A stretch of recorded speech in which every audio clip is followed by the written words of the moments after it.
Gelgitler güneş ve ayın konumuna olduğu kadar mevsimlere hatta saatlere göre bile değişiklik gösterir. Bu bölgelerde hayatın nedenli güç olduğunu tahmin edebiliyor olmalısınız. Hem insanlar hem de bölgede yaşayan canlı türleri açısından yaşam oldukça zorlu geçer. Zira günün çeşitli saatlerinde gerek fırtına gerekse dalgalarla baş etmeleri gereken bir durum var ortada. Gelgit anında oksijen basıncı gün boyunca en yüksek olduğu seviyeden sıfıra kadar değişim gösterebilmektedir.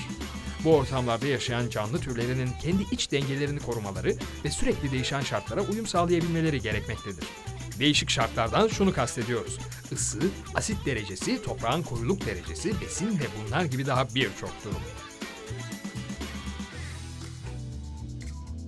Bu bölgelerde yaşayan canlılar bu şartlara uyum sağlar yapıdadır. Örneğin bazı midye türleri gelgit anında hareketsiz kalmakta, kapanmakta ya da kendilerine göre bir sığınak bulmaktadır. Deniz şakayı gibi bazı deniz bitkileri ise denizden dışa atıldıklarında bile zarar görmez.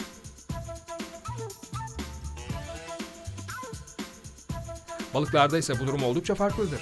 Bu deniz canlılarının hikayesi insanı şaşkına çeviriyor. Beraber inceleyelim. Gelgit bölgesinde yaşayan balıkların derinlerde yaşayan akrabalarından farklı olarak hiçbir durumda kan pH değerlerinin yani kandaki asit baz değerlerinin değişmediği bilim insanlarınca saptanmıştır. Doğrusu bu balıklar yaşamlarını pH değerlerine borçlu. Peki nasıl oluyor da aynı balık hem saf su hem de son derece tuzlu bir suda hiçbir şey olmamış gibi yaşamını devam ettirebiliyor ve değişken oksijen miktarına aldırış etmiyor? Bu sorunun cevabı iyon alışverişi yapma özelliğine sahip solungaçlar. Yani solunum sistemlerindeki bir mekanizmayla bu durumu kontrol altına alabiliyorlar. Balıklar dalgalar tarafından karaya atıldıklarında kısa süreli de olsa hava solunumu yapabiliyorlar.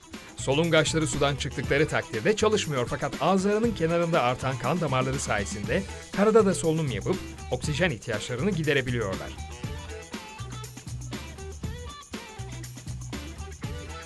Gelgit şartlarına mükemmel uyumlu tasarımlarına bir örnek daha. Bu bölgelerde yaşayan balıklar oldukça dayanıklı yapıda. Sular çekilirken küçük vücutları sayesinde kaya oyuklarına kolayca saklanabilirler. Derileri de akıntıya uyum sağlayabilecek bir yapıda. Bazı balık türlerinde bu bulunmaz. Bunun yerine bu balıklar sürüklenmeyi azaltıcı mukus salgılar. Diğer bir özellikleri ise nerede ve hangi şartlarda yaşarlarsa yaşasınlar, renkleri ve desenleri anında çevreye uyum sağlayabilmekte ve kusursuz bir kamuflaj yapabilmektedirler. Her canlı gibi balıkların da yuvası vardır. Fakat gelgit sebebiyle yuvalarından uzaklaşsalar bile tekrar yuvalarına dönmektedirler. Yapılan bir deneyde 6 ay boyunca laboratuvar ortamında tutulan balıklar tekrar denize bırakıldıklarında yuvalarına geri dönmektedirler. Bu durum balıkların hafızalarının 3 saniye olduğu yönündeki şehir efsanesini de çürütmüş olur. Ne dersiniz?